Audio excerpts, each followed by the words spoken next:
Hello guys, welcome back to a new practice moment session dedicated today to biometric authentication and to understand how important it is, what are the risks of not using it, and how easy it is to use it basically in any desktop computer that you may have. We have prepared this content for you considering that ID and authentication security is a concern that affects everyone and that has become more relevant than ever for reasons that you may have already read about. So, how are passwords already dying? So before we continue, there are a few aspects to understand and to consider regarding authentication methods today, and particularly password authentication methods. Let's consider that as humans, we use a finite number of passwords. And what I mean by that is that no matter how complex you make them or you intend to make them, there's always going to be a moment in which every single combination of passwords may have already been used by another human being. Yes, millions of passwords, still finite. Let me explain this very shortly. This is related to human psychology, as most users struggle to remember unique complex passwords or strings for dozens of accounts. This leads to what is known as password fatigue. This results in the use of easily to remember, hence guessable patterns, common words, or most dangerously, reusing the same password across multiple platforms. All this means, like we just said, a finite amount of possible passwords, and of those, we only use a small fraction. On the technical side, the hashes, based on the mathematical operation behind password authentication, where one is created at the client side of the authentication tool, those hashes used with the sole purpose of protecting these passwords have been undermined by massive leaps in computing power. Now more than ever, with the use of AI and overwhelming computing capabilities available, modern hardware can calculate billions of hashes per second. If an attacker, for example, gains access to a database of hashed passwords, they can use brute force attack or rainbow table attacks to reverse all of them almost instantly, unless the hashes were created using, for example, work-heavy algorithms like ARCANITE or Biometric. Without the addition of a unique salt string added to the password before hashing, identical passwords result in identical hashes, making it trivial for hackers to crack entire databases at once. Even with ARCANITE, passwords are not immune to brute force attacks. Again, very dangerous with today's computing power. And what is to come? So passkeys, coming from something called asymmetric cryptography, solve the vulnerabilities of passwords by moving from a shared secret model to public key cryptography. Instead of you and a website both knowing a password which can be stolen or guessed, like we just mentioned, your device creates a pair of unique cryptographic keys. The public key is stored in the website server, while the private key never leaves your device and is only unlocked by your biometrics, Face ID, FingerPrint, or even device PIN. Okay, so now let's go to the fun part. Implementing passkeys easily in your devices.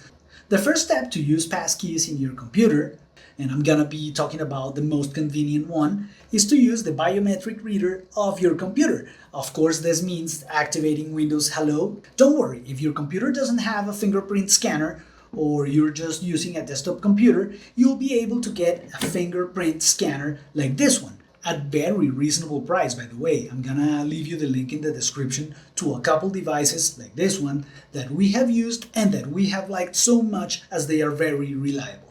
On the Mac, the equivalent to Windows Hello is Touch ID and for some, Apple Watch Unlock. If your device does not include the biometric reader and you just got your fingerprint scanner like this one, like the one that I just mentioned, just plug it in and make sure that you're connected to the internet when you connect it for the first time, so drivers are installed automatically. Then check that the device has been properly installed. You can do that just by going to the device manager and check that the device does not show any warning. This means it has been properly installed. For example, in this case, the system component needs to be working properly for the biometric reader to work. We just install it and then the biometric comes up. In this other particular situation, it would not work until we completely activated our Windows license. This just for you to know in case that happens to you. If it didn't install itself, just following the instructions by the manufacturer, which may consist of just downloading the software from the manufacturer's webpage. Not so common nowadays, but it may happen.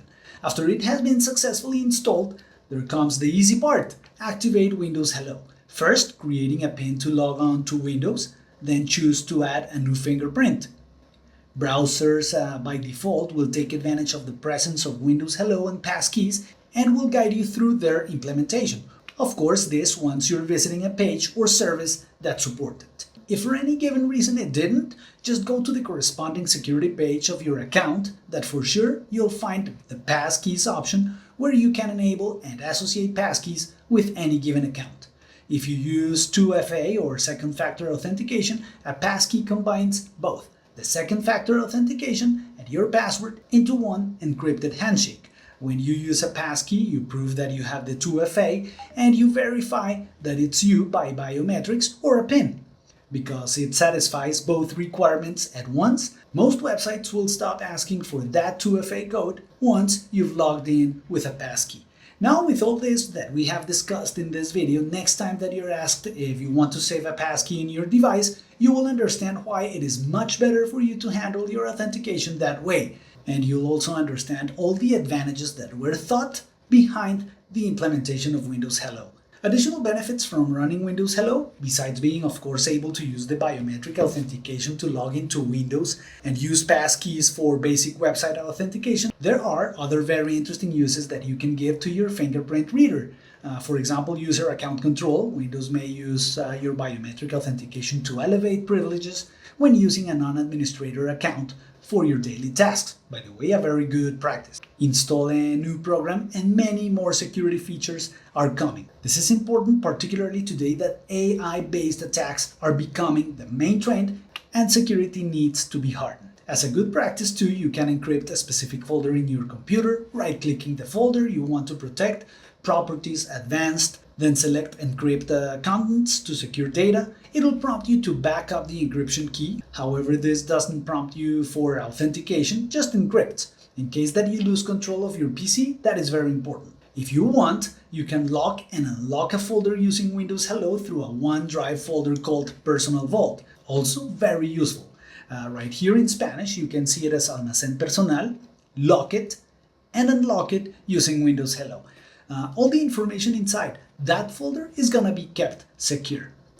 Conclusions and recommendations and aspects to consider, there may be many. For those of you who just may not understand all that this implies and want to make your experience safe from now on, just get a fingerprint scanner for your desktop or laptop computer and use it. First, activating the Windows Hello and then just following the instructions at the websites that support it. It will actually be transparent to you. If you want to start using the benefits of passkeys without having to buy a biometric reader, just implement Basic PIN Windows Hello. If you implement the Personal Vault with OneDrive, which is a very interesting and secure option as we just mentioned, and you wanted to stop asking for the second factor authentication, or you may wonder why it keeps doing that, just make sure that your local account is linked to your Microsoft account, or at least the one that is being used in the computer that you're using. Otherwise, it is obvious that it is gonna keep asking, is it you? Just making sure. There may be many more questions, and of course we welcome them in the comments, as well as all that help that you can give to others. For instance, another question that may arise is, can I use passkeys in another way, say using my PIN or face recognition with an IR camera? Sure, Windows Hello is very versatile. The most convenient for speed and interaction with your websites, and of course the OS, the fingerprint for now. There are many more biometric options coming in the future, as we're gonna be analyzing in future videos.